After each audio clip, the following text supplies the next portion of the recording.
इनको समझ लो। जैसे कि भाई मैं कहूँ आई एम हेटिंग यू, क्या मैंने लिखा आई एम हेटिंग यू,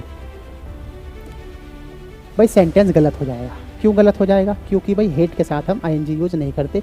अब मैं आपको एक एग्जांपल से बताता हूँ। उसने कहा सेंटेंस में संगीता एक गीत गा रही है। संगीता गा रही है तो सब्जेक्ट क्या है? संगीता। क्यों? क्योंकि संगीता ही तो कुछ काम कर रही है, और काम क्या कर रही है? गाने का। तो क्या हो जाएगा भाई? संगीता संगीता एक गीत गा रही है, तो संगीता अकेली है, सिंगलर है, सिंगलर के साथ इज का यूज होता है, तो इज आ जाएगा। तो रह रही आर नोट के साथ अगर आ जाए आर नोट, तो यह आ जाएगा आर एन। क्या आ जाएगा? R N. लेकिन अगर एम नोट आ जाए तो हम इसकी कोई भी कॉन्टेक्टेड फॉर्म नहीं यूज करते। क्या नहीं? हेलो एवरीवन, सो कैसे हैं आप लोग? I think you would be fit, fight and very healthy.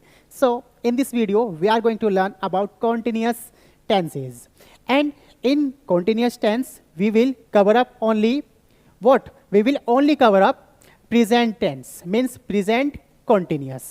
Clear? क्योंकि प्रेजेंट कॉन्टिन्यूस में बहुत सारी चीज़ें होती हैं बताने के लिए। ओके, तो हम पहले इसी को ही कवर करेंगे क्योंकि वीडियो ज़्यादा लंबी ना हो, तो इसलिए हम इस वीडियो में प्रेजेंट कॉन्टिन्यूस को कवर करेंगे, और नेक्स्ट वीडियो में हम पास्ट एंड फ्यूचर कॉन्टिन्यूस एक ही साथ कवर कर लेंगे। क्लियर है? सो भाई बात करते हैं प्रेजेंट कॉन्टिन्यूस की। भाई प्रेजेंट कॉन्टिन्यूस, जैसे कि अभी आप ये वीडियो देख रहे हैं, यस मैं पढ़ा रहा हूँ, मैं बोल रहा हूँ, आप सुन रहे हैं, तो ये काम क्या हो रहा है? ये काम चल रहा है। हमारा जो एक्शन है वो प्रोग्रेसिव फॉर्म में है, मीन्स जो लगातार काम चलता रहे। जैसे कि अगर आप रूम में बैठे हैं तो देखिए पंखा चल रहा होगा, यस लाइट जल रही है नहीं, वो लाइट इज ऑन, लाइट जल नहीं रही है। ठीक है, जैसे कि मैं बोल रहा हूँ, आप मुझे सुन रहे हैं, मैं कुछ कर रहा हूँ, आप कुछ कर रहे हैं, वह जा रहा है, वह आ रहा है, वह खा रहा है, वह नहा रहा है, वह सो रहा है। ये सब क्या होंगे? ये सब होंगे कॉन्टिन्यूटी को दर्शाने वाले, मीन्स कॉन्टिन्यूस सेंटेंस होंगे, जिसके अंदर हम एक प्रोग्रेसिवनेस को शो करते हैं। मतलब कि जो कार्य लगातार चल रहा है, एक प्रगतिशील एक्शन है, उसमें हम प्रेजेंट कॉन्टिन्यूस की बात करते हैं। क्लियर है? तो भाई देखिए, सबसे ही अलग टेंस फॉर्म है। क्यों? क्योंकि इसकी जो हेल्पिंग वर्ब्स है ना, वो सबसे अलग है। इसमें इज एम आर का हम यूज करते हैं, जहां पर इज का यूज होगा किसके लिए? किसी भी सिंगुलर, मीन्स कोई भी जो एक वचन है ना, उसके लिए। किसी भी सिंगुलर या फिर कोई भी अनकाउंटेबल अगर आपके पास नाउन आ जाए तो उसके साथ भी हम क्या करेंगे? जिनको हम काउंट ना कर पाए उनके साथ भी हम इज का ही यूज करेंगे। जैसे कि water is, would is, iron is, air is, क्या है? ये सब अनकाउंटेबल नाउन है, तो उसके साथ हम इज का यूज करेंगे। एम का यूज हम करने वाले हैं केवल आई के साथ, क्योंकि भाई आई थोड़ा सा स्पेशल केस है। आई मतलब मैं, या फिर आप अपने लिए भी आई का यूज करेंगे तो आप थोड़े स्पेशल केस है ना, इसीलिए क्या होगा? आई के साथ हम एम का यूज करने वाले हैं। क्लियर है? और आर का यूज हम करने वाले हैं किसी भी plural, means more than one, मतलब एक से ज़्यादा की बात हो तो उसके लिए हम करने वाले हैं क्या? आर का यूज। क्लियर है? बहुवचन के साथ। क्लियर? चलिए अब ये देख लेते हैं कि ये तो देख लिया हमने हेल्पिंग वर्ब कहाँ है। अब ये देख लेते हैं कि कैसे सेंटेंसेस हम इसमें बनाएंगे, और फिर हम ये देखेंगे कि ऐसे क्या सारे ही सेंटेंस हम बना सकते हैं, मतलब सभी एक्शंस को हम प्रेजेंट कॉन्टिन्यूस में बना सकते हैं। क्या कुछ ऐसे एक्शन नहीं है जो प्रेजेंट कॉन्टिन्यूस में बन ही ना पाए? हम उनकी भी बात करेंगे, लेकिन पहले समझ लेते हैं इस बेसिक रूल स्ट्रक्चर को। क्लियर है? उसके बाद हम देखेंगे कि ऐसे कौन से सेंटेंसेस हैं या ऐसे कौन से एक्शंस हैं, कौन सी वर्ब्स हैं जिनको हम प्रेजेंट कॉन्टिन्यूस में बनाते ही नहीं हैं, या फिर हम प्रोग्रेसिव फॉर्म उसमें यूज करते ही नहीं हैं। क्लियर है? चलिए तो नेक्स्ट स्लाइड पे चलते हैं और देख लेते हैं क्या कह रहा है भाई। कह रहा है कि संगीता एक गीत गा रही है। भाई देखिए रूल तो बड़ा सिंपल है ना, आप समझ ही गए होंगे। सभी रूल बड़े सिंपल होते हैं, बस हेल्पिंग वर्ब हमारी चेंज हो जाती है। क्लियर है? हेल्पिंग वर्ब हमारी चेंज हो जाती है, नहीं तो सब्जेक्ट वही रहेगा। हेल्पिंग वर्ब अपनी जगह है लेकिन वो चेंज हो जाती है। जैसे फ्यूचर में विल सेल का यूज कर रहे थे हम, फ्यूचर इंडेफिनेट में, पास्ट इंडेफिनेट में डिड का यूज कर रहे थे, प्रेजेंट इंडेफिनेट में हम डू डज का यूज कर रहे थे। और वर्ब अपनी जगह है, लेकिन यहाँ पे क्या होगा? वर्ब में आईएनजी का यूज जरूर होगा, और जहाँ पर वर्ब में आईएनजी आ जाए वहीं पे एक प्रोग्रेसिवनेस, मीन्स एक कॉन्टिन्यूस सेंस को हम क्या दर्शाते हैं, शो करते हैं। उसी के बाद कोई भी ऑब्जेक्ट या फिर कोई भी ऑब्जेक्टिव फॉर्म हमारी आ जाएगी। क्लियर है। चलिए नेगेटिव में बड़ा ही सिंपल सा है, क्या हो जाएगा, नोट आ जाएगा। और इनकी कॉन्ट्रैक्टेड फॉर्म भी समझ लेते हैं। कॉन्ट्रैक्टेड फॉर्म हम आगे ही बात कर लेंगे। जैसे कि इज के साथ अगर आ जाए, इज के साथ नोट आ जाए तो ये आ जाएगा इजंट। क्या आ जाएगा भाई, इजंट, कॉन्ट्रैक्टेड फॉर्म। क्लियर है ना। आर नोट के साथ अगर आ जाए आर नोट तो ये आ जाएगा आरंट। क्या आ जाएगा, आरंट। लेकिन अगर एम नोट आ जाए तो हम इसकी कोई भी कॉन्ट्रैक्टेड फॉर्म नहीं यूज करते। क्या नहीं यूज करते। लेकिन अगर आपके पास कोई सा ऐसा क्वेश्चन टैग का क्वेश्चन आ जाए, क्वेश्चन टैग एक पूरा का पूरा क्या है, एक पूरा का पूरा चैप्टर है क्वेश्चन टैग, अगर उसमें कोई ऐसी कॉन्ट्रैक्टेड फॉर्म आ जाए तो हम यूज क्या करते हैं, उसके ब्याह पर हम आर रंट का ही यूज करते हैं। क्या करते हैं, आरंट का ही यूज करते हैं। ये हम जब पढ़ेंगे ना आगे वीडियोस में क्वेश्चन टैग चैप्टर को, तो हम समझेंगे कि हमने आरंट कैसे यूज करा यहाँ पर एम नोट के ब्याह पर। बेसिकली आप समझिए कि एम नोट की कोई भी कॉन्ट्रैक्टेड फॉर्म नहीं होती है। क्लियर है, वेरी गुड, शाबाश, आप समझते बड़ी जल्दी है, बस आपकी यही खूबी मुझे बड़ी अच्छी लगती है। Very good. सो उसने कहा सेंटेंस में संगीता ये गीत गा रही है। संगीता गा रही है तो सब्जेक्ट क्या है, संगीता। क्यों, क्योंकि संगीता ही तो कुछ काम कर रही है, और काम क्या कर रही है, गाने का। तो क्या हो जाएगा भाई, संगीता, संगीता एक गीत गा रही है। तो संगीता अकेली है, सिंगुलर है, सिंगुलर के साथ इज का यूज होता है तो इज आ जाएगा। Very good. तो संगीता इज क्या गा रही है, सिंग कर रही है। वर्ब कर रही है ना, सिंग मतलब गा रही है। तो सिंग और सिंग के साथ आईएनजी जोड़नी है तो हो जाएगा सिंगिंग। अब वो गा क्या रही है, गीत गा रही है, मतलब सॉन्ग गा रही है। कौन से, एक सॉन्ग गा रही है, हाँ है ना। तो ये हो गया हमारा Sangeeta is singing a song. Very good, nice. वे बातें कर रहे हैं। सो दे आर क्या हो जाएगा, दे आर। वे मतलब बहुत सारे होंगे, बातें कर रहे हैं ना, कर रहा है तो एक होता, लेकिन कर रहे हैं तो बहुत सारे, तो इसलिए वे, और वे के लिए हम करते हैं दे। सो दे आर, क्योंकि दे प्लरल है तो प्लरल के साथ हम आर का यूज करेंगे। सो दे आर टॉकिंग। क्लियर है। और अगर यहाँ पे मैं लगा दूं वे एक दूसरे से बातें कर रहे हैं, तो यहाँ पे बहुत सारे के लिए हम यूज कर लेते या तो वन अनदर, और यहाँ पर अगर केवल दो व्यक्ति होते तो हम यूज कर लेते ईच अदर। क्या कर लेते, ईच अदर। क्योंकि जब हम एक दूसरे की बात करें, एक दूसरे से बातें कर रहे हैं और केवल दो व्यक्ति हैं तो ईच अदर आ जाएगा। और जब एक दूसरे से बातें कर रहे हैं और बहुत सारे व्यक्ति हैं, दो से ज़्यादा, तो हम वन अनदर का यूज करते हैं। क्लियर है। दोनों की सेंस आएगी एक दूसरे से, लेकिन दो के लिए ईच अदर और दो से ज़्यादा के लिए वन अनदर का यूज होता है।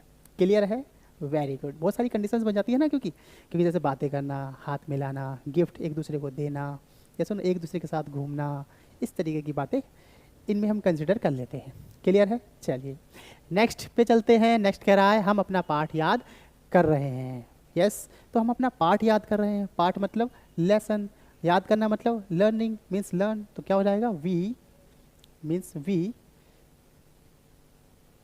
ओहो, वी आर लर्निंग अपना पाठ। तो वी की पजेसिव फॉर्म भी हमें यूज करनी है, आर लेसन।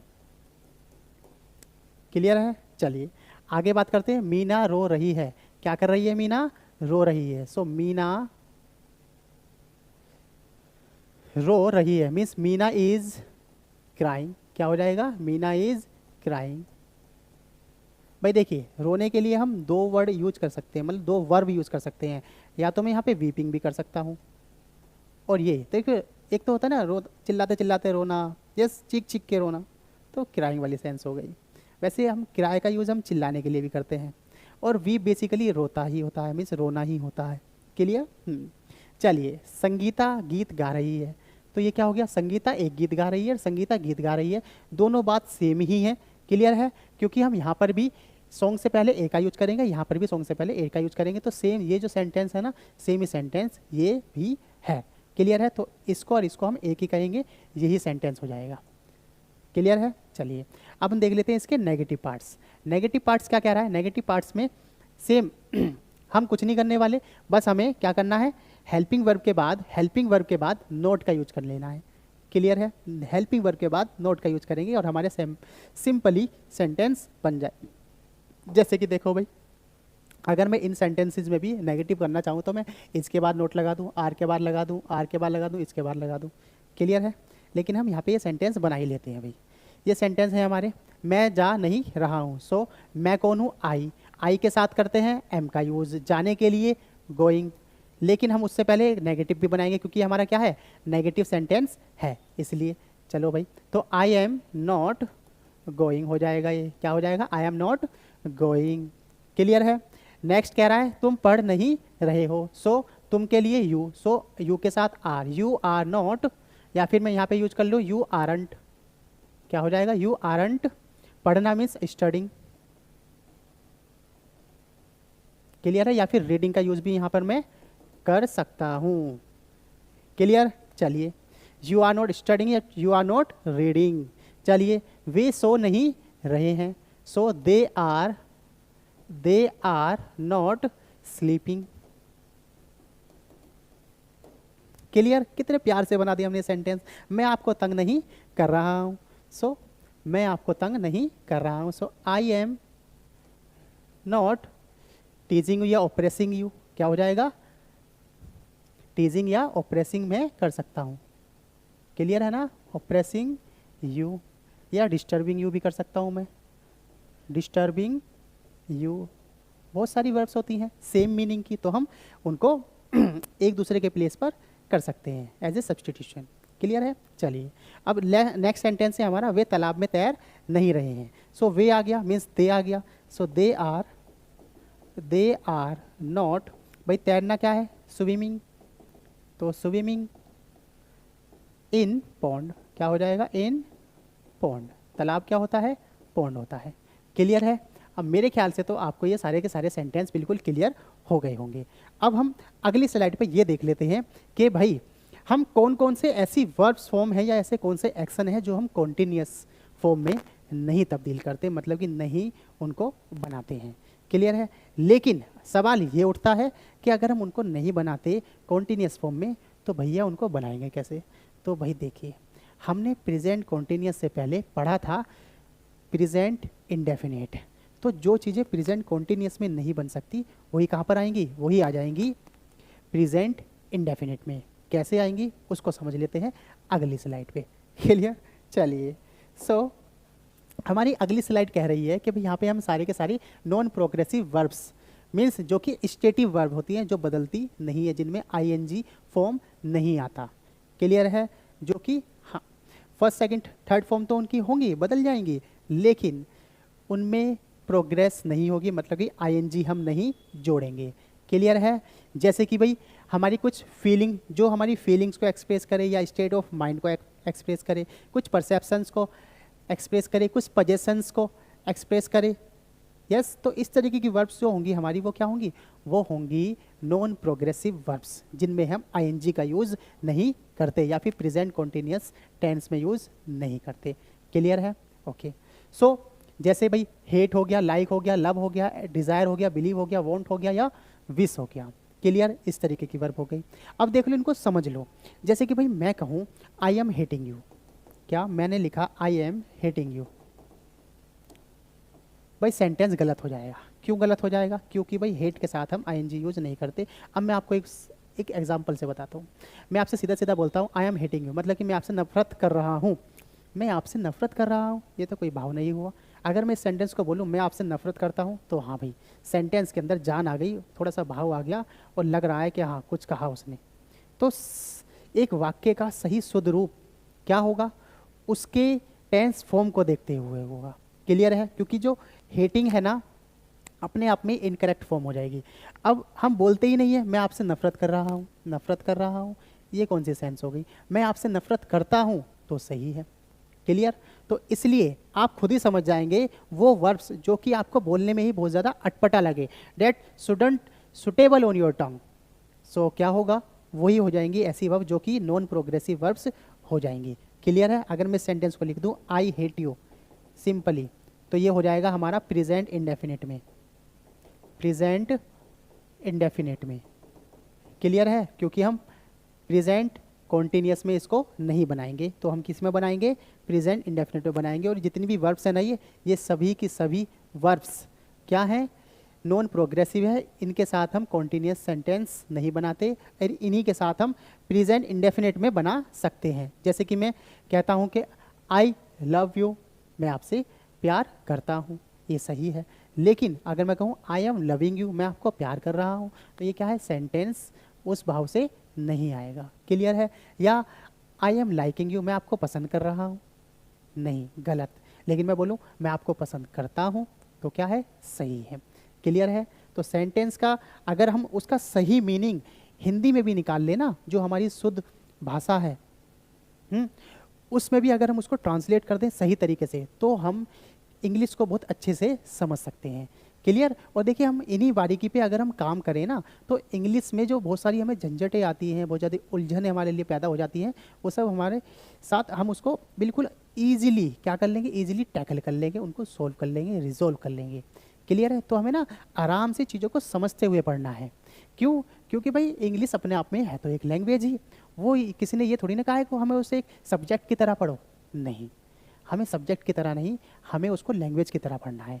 देखिए, जैसे कि हिंदी है, हिंदी अपने आप में ही कितनी सुंदर भाषा है, हाँ, इतनी सुसज्जित लैंग्वेज है, बोलते हुए किसी को सुनो अगर, तो मतलब कानों में एक मधुरता सी आ जाती है कि हाँ भाई क्या बोल रहा है। नहीं तो हमारे हमारे देश के प्रधानमंत्री मोदी जी को सुनो आप, कितनी प्यारी स्पीच देते हैं, हिंदी के ऐसे ऐसे वर्ड्स यूज करते हैं, ऐसे शब्द यूज करते हैं कि सुनते ही मन रग रग हो जाता है, दग दग हो जाता है। या फिर दूसरा, हमारे देश में सबसे बड़े अध्यापक माने जाते हैं, आजकल ट्रेंडिंग में भी हैं, क्या? डॉक्टर विकास दिव्या कीर्ति जी।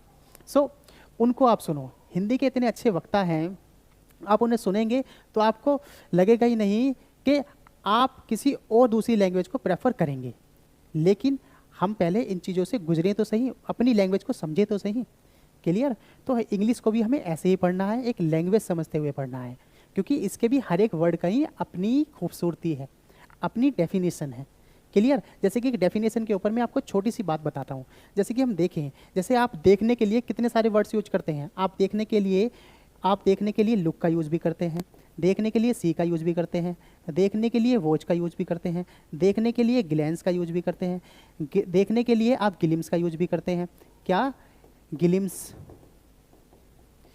देखने के लिए आप स्टेयर का यूज़ भी करते हैं, देखने के लिए आप पीप का यूज़ भी करते हैं, देखने के लिए आप गॉक का यूज़ भी करते हैं, हाँ या ना?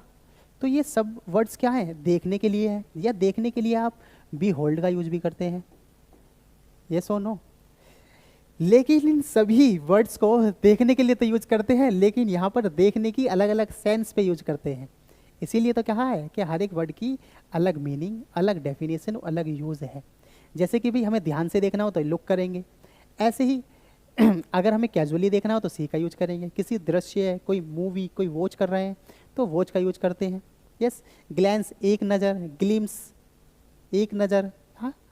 स्टेयर घूरना, पीप झांकना, गोक गुस्से से देखना या टकटकी लगाना, और बिहोल्ड या ताकना। किसी को चुप चुप के ताकते हैं ना, जैसे कि रेड लाइट पे जब जाम लग जाता है बहुत ज़्यादा, तो हम क्या करते हैं? पीछे से खड़े होकर ऐसे देखते हैं रेड लाइट को, ओ कब होगी ये ग्रीन, इस तरीके की। तो ये सब क्या है?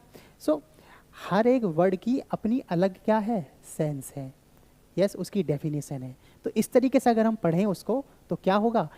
जब ही हम एक अच्छी लैंग्वेज को आराम से समझ सकते हैं, सीख सकते हैं। क्लियर? तो हमने देखा ये जो हमारे सब वर्ड्स हैं ना, ये सब क्या है? नॉन प्रोग्रेसिव है, इनके साथ हम आईएनजी का यूज़ नहीं करेंगे। क्लियर है? आप इन सभी वर्ड्स को नोट करेंगे, पढ़ेंगे, और अगर आपको लगता है कि इनके मीनिंग आपको अंडरस्टैंडेबल नहीं है, समझ में नहीं आ रहे हैं, तो आप हमें कमेंट में बता सकते हैं कि हाँ, इसको हम किस तरीके से यूज कर पाएंगे या कैसे यूज कर पाएंगे। क्लियर है? मैंने आपको ये छोटी सी बात बताई है जो आपके लिए बहुत ज़्यादा यूज़फुल होगी, ना केवल राइटिंग में बल्कि स्पीकिंग में भी। क्लियर है? हर एक एग्ज़ाम में आने वाले कॉन्टिन्यूस फॉर्म से अगर कुछ पूछा जाएगा तो इससे बाहर कुछ भी नहीं पूछा जाएगा। क्लियर है? Very good. चलिए वीडियो को लंबी ना करते हुए आगे चलते हैं और देखते हैं इसी के ही क्या इंटेरोगेटिव फॉर्म्स को, किसकी? प्रेजेंट कॉन्टिन्यूस की। चलिए आइए, तो भाई प्रेजेंट कॉन्टिन्यूस में इंटेरोगेटिव क्या होगा? इंटेरोगेटिव सिंपल है भाई, हमें पता ही है कि हेल्पिंग वर्ब का पहले यूज करेंगे, उसके बाद सब्जेक्ट, फिर वर्ब की आईएनजी होगी और ऑब्जेक्ट का यूज हम कर लेंगे। क्लियर है? लेकिन अगर मैं इनसे पहले कोई डब्ल्यूएस फैमिली का वर्ड यूज कर लेता हूं तो वो क्या हो जाएगा? हमारा डब्ल्यूएस फैमिली का इंटेरोगेटिव हो जाएगा। क्लियर? तो भाई यहाँ पर हमें केवल हेल्पिंग वर्ब से शुरुआत करनी है। क्यों? क्योंकि सेंटेंस की शुरुआत क्या से हो रही है, और मैंने आपको बता रखा है जब सेंटेंस की शुरुआत क्या से हो जाए तो केवल हेल्पिंग वर्ब से ही शुरुआत होती है, और उसका जवाब भी हाँ या ना में ही होगा। जैसे मैं पूछूं आप क्रिकेट खेलते हैं, आप हाँ या ना बोलेंगे। आप सुबह सुबह जल्दी उठ जाते हैं, क्या आप सुबह सुबह जल्दी उठ जाते हैं, तो आप क्या बोलेंगे, हाँ या ना में बोलेंगे। क्या आप रोज़ाना पार्क जाते हैं, तो आप हाँ या ना में बोलेंगे। यस, आप उसको डिस्क्राइब नहीं करेंगे ना, क्यों? क्योंकि मैंने क्या से शुरुआत करी है, मतलब कि हेल्पिंग वर्ब से शुरुआत करी है, इसलिए।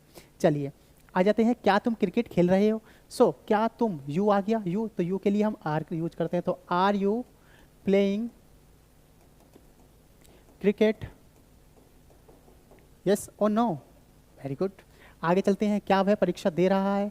सो वह है ना, दे रहा है लड़का है, so is he taking exam. देखिए बच्चों, आप गलती करते हैं बनाने में सेंटेंस, परीक्षा दे रहा है, क्या परीक्षा दे रहा है मतलब परीक्षा देना। सो यहाँ पे ना बच्चे क्या करते हैं, वो कर देते हैं गिविंग एग्जाम, गिविंग एग्जाम, जो कि क्या हो जाता है, गलत हो जाता है। क्यों? क्योंकि हम परीक्षा को ना फेस करते हैं। यस, परीक्षा तो हमारी किसी और व्यक्ति ने ली है ना। यस, क्योंकि हम पेपर देकर आए हैं, हमने उसमें क्वेश्चंस के आंसर दिए हैं, जो सही होंगे वो सही, जो गलत होंगे वो गलत होंगे। तो परीक्षा तो हमारी कोई और ले रहा है ना, हम तो उसको फेस कर रहे हैं। तो इसलिए हम यहाँ पे टेक का यूज करते हैं, तो हो जाएगा टेकिंग एग्जाम, ना कि गिविंग एग्जाम। क्लियर है? गिविंग नहीं करना, टेकिंग करना है।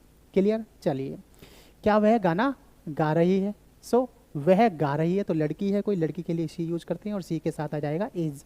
सी सिंगिंग आ सॉन्ग। कितना सिंपल हो गया। क्लियर? नेक्स्ट पे आ जाते हैं, क्या मैं कहानी कह रहा हूँ, क्या मैं कहानी कह रहा हूँ। सो अब मैं हूँ, तो मैं के साथ तो भाई एम का यूज होता है, सो am I.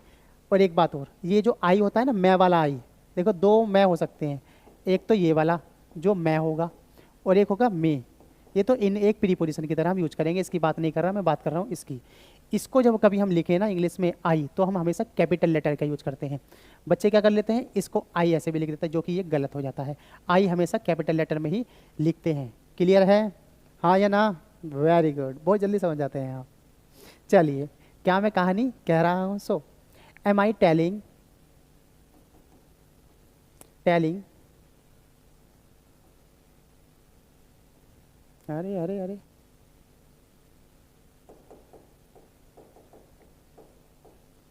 Very good, am I telling a story. Clear? अब हम इसके नेगेटिव भी देख लेते हैं। भाई नेगेटिव देखिए, बहुत ज़्यादा सिंपल है, कुछ नहीं करना। क्या कर लेंगे आप, तो खैर ये बनाएंगे ही, मैं इनको कर देता हूँ क्योंकि हमारा टाइम सेव होगा यहाँ पर, और आप थोड़ा सा और ज़्यादा सीख लेंगे क्योंकि आप अगर इसको अपने आप से बनाते हैं। क्लियर है? हम क्या करते हैं, जैसे कि किसी भी सब्जेक्ट के बाद हम क्या करते हैं, नोट का यूज कर लें, तो वो क्या हो जाएगा, नेगेटिव बन जाएगा। जैसे कि मैं यहाँ पे यू के बाद कर लूँ नोट, ही के बाद नोट यूज कर लूँ, सी के बाद नोट यूज कर लूँ, या फिर आई के बाद अगर मैं नोट यूज कर लेता हूँ, तो क्या बन जाएगा, हमारा नेगेटिव बन जाएगा। या फिर इसी रूल में अगर मैं नेगेटिव ये वाला रूल इस तरीके से बना दूं कि जैसे कि इजंट, आरंट, या फिर कि आरंट और इजंट के साथ ही लगेगा ये, और सब्जेक्ट प्लस में वर्ब की फॉर्म, और आईएनजी प्लस में कोई भी ऑब्जेक्ट। तो अगर मैं इस रूल को इसके बिहाफ पर यूज करूँ ना, तो भी क्या है, सही होगा।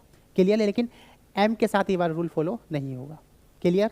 चलिए, तो अब आपका काम क्या है, आप ये बनाएंगे, ठीक है, आराम से बनाइएगा। और हम बात कर लेते हैं इंटरोगेटिव में डब्ल्यूएस फैमिली सेंटेंसेस की, जो कि हम नेक्स्ट स्लाइड पे बात करेंगे।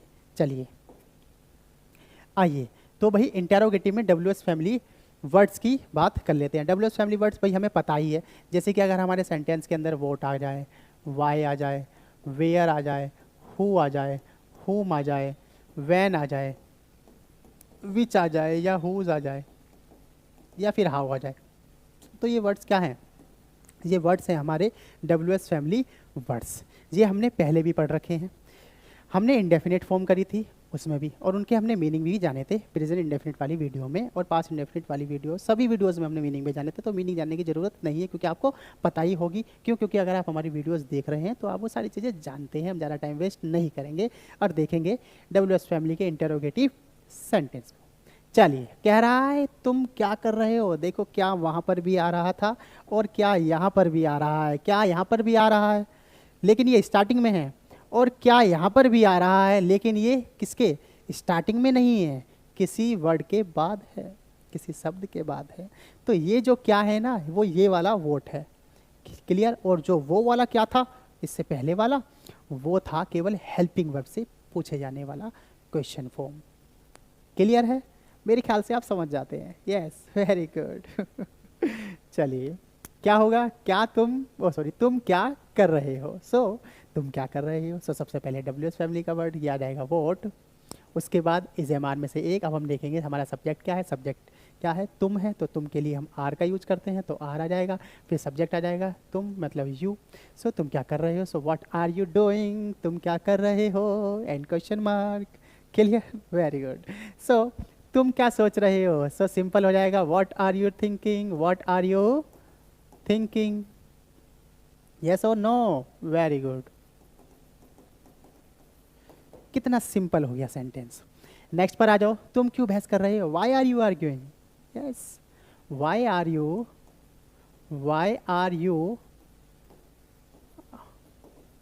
आर्ग्यूइंग। यस, आर्ग्यू मतलब बहस करना। डोंट आर्ग्यू विद मी, मुझसे बहस मत करो। You shouldn't argue with your parents, तुम्हें अपने माता पिता से आर्ग्यू नहीं करना चाहिए। चलिए, तुम उसे क्यों तंग कर रहे हो। तुम उसे क्यों तंग कर रहे हो। क्यों आ गया, क्यों मतलब why. Why are you disturbing.